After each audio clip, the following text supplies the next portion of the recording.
sinabi niyo muna sa aking magiging mister bago ako nagdalang tao. Ano na lang sasabihin niya? Wala siyang agam-agam. Yeah. Mangyari sa akin ang gusto niyo mangyari sa akin. Pinalimutan niya kung anong pwedeng maging resulta kay Joseph.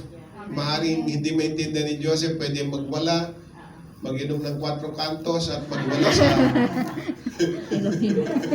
parang Pilipinas na magwala sa kanto dahil lasing na. Hindi niya inalala kung anong maging reaksyon ni Joseph. Amen. Sa kanya, Lord, ang plano mo between you and me, bahala ka na kung anong magiging dating sa mga involved na tao sa akin. Wow, kita nyo? Wala yung ano na lang ang sasabihin nila. Kung patuloy kitang mamahalin. Kaya, hindi siya nag-isip kung anong sasabihin ng tao. Dahil ang kalooban ng Diyos, bahalang Diyos na magpaunawa sa mga taong may kinalaman sa mga nangyayari. Minsan ganun Lord, paano na sila?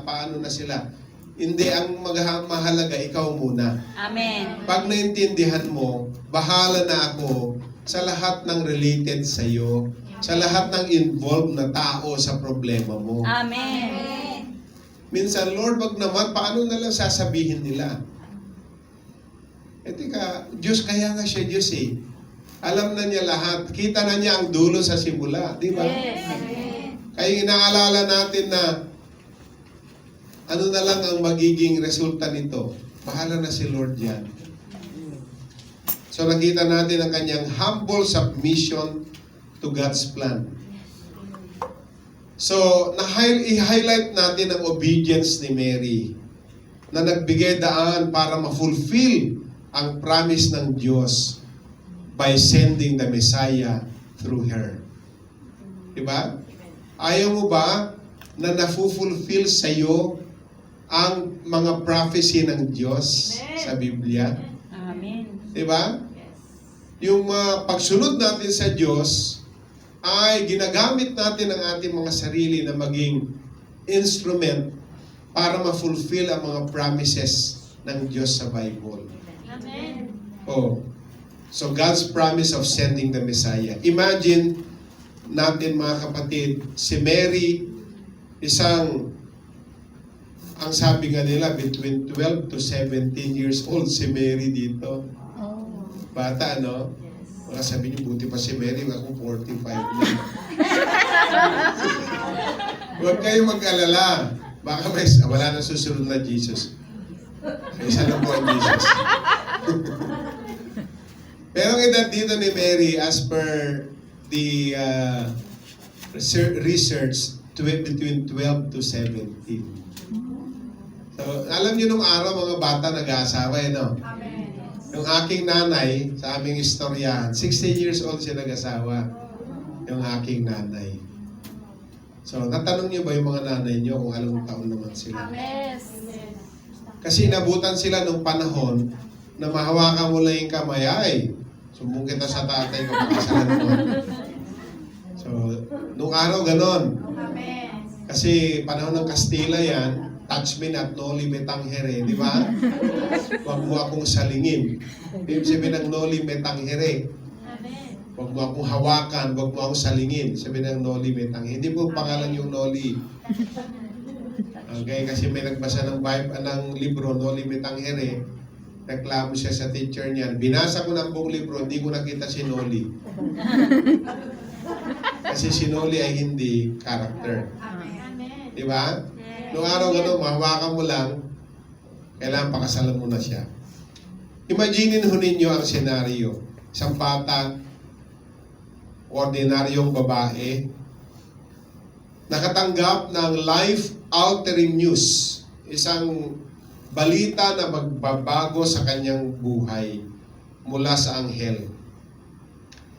Despite the potential challenges and social consequences, willing si Mary na i-surrender ang kanyang mga plano, ang kanyang mga panaginip, maging ang kanyang reputasyon. Amen. dahil sa layunin ng Diyos sa buhay niya. Amen. Amen. Ang kanyang pagsunod ay naglagay ng halimbawa para sa atin na magtiwala at sumunod sa Diyos kahit na ang kanyang mga plano ay mga very challenging na mga plano sa buhay natin.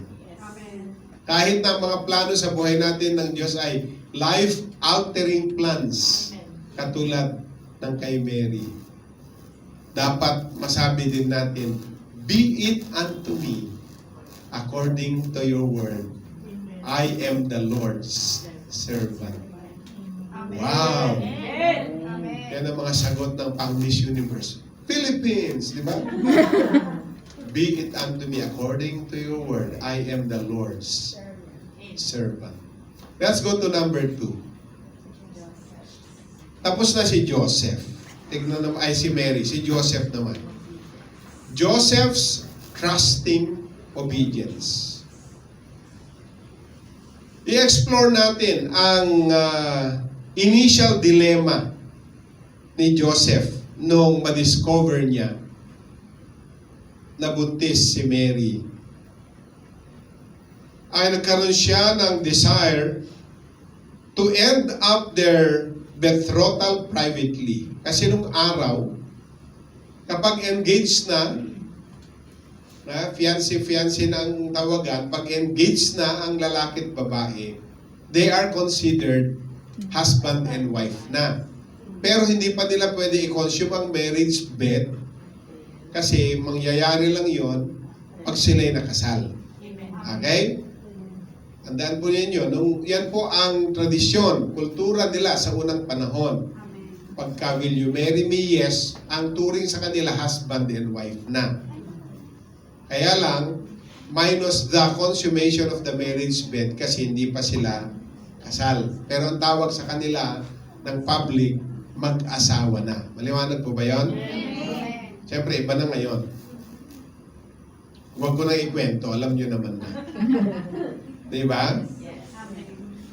Now, si Joseph na-encounter din niya ang angel in a dream where he was instructed to take Mary as his wife. Kasi siyempre, sa lalaki, sa kultura, kung pag-usapan ng kultura, bakit ganun ano? Pag ang lalaki nagloko, parang okay lang. Pero pag ang babae nagloko, parang hindi ka tanggap-tanggap, no? Yes.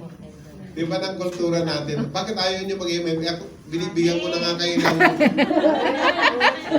mas magandang papel nyo. Di ba gano'n? Parang unfair Yes. na ang adultery ay babae lang ang nagkakasala. O, ang sin of adultery ay babae lang ang guilty. Di ba? Yes. Kaya dito, hindi maganda ang dating kay Joseph. Kasi nga, engaged na siya,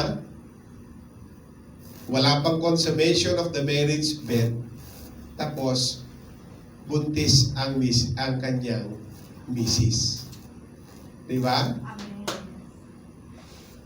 Ang hirap naman siguro, kung married ka, pag uwi mo, ang balita mo sa mister mo, buntis ako. Di ba? Malamang hindi ka na uwi. At kung uuwi ka, humanda ka. Dahil, malamang-lamang, hindi ka mapapatawad ng mister mo.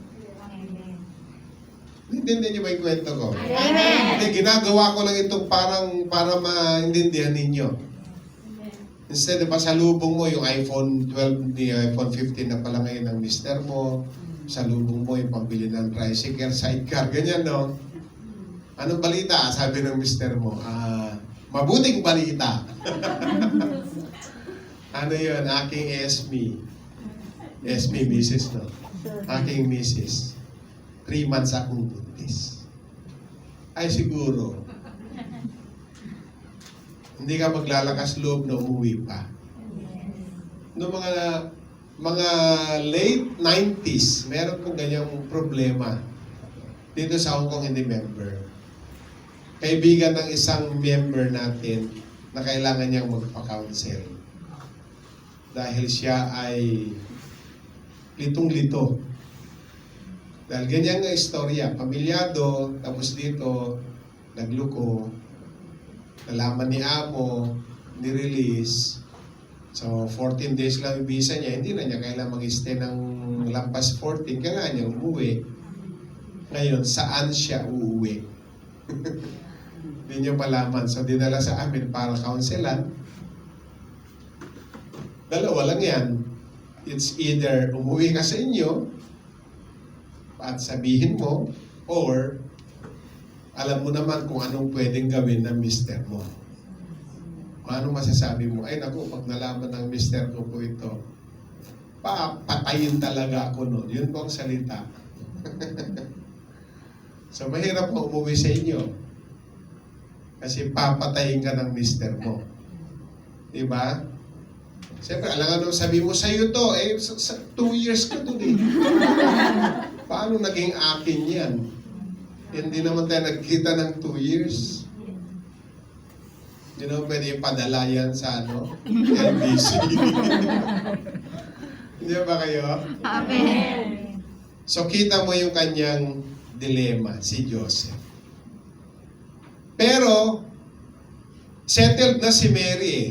So, isi-settle naman si Joseph. Hindi pwedeng si Mary lang. Paano si Joseph? Ayaw mo siya. Kung mawala siya, di wag. Ganun din. Kumbinsihin ko din siya. Ganyan po, pag may problema, o pag merong galaw si Lord sa buhay natin, isi-settle niya lahat ang involved na tao. Kung willing ka na, Lord, meron akong pagkakamali, sinusuko ko sa iyo.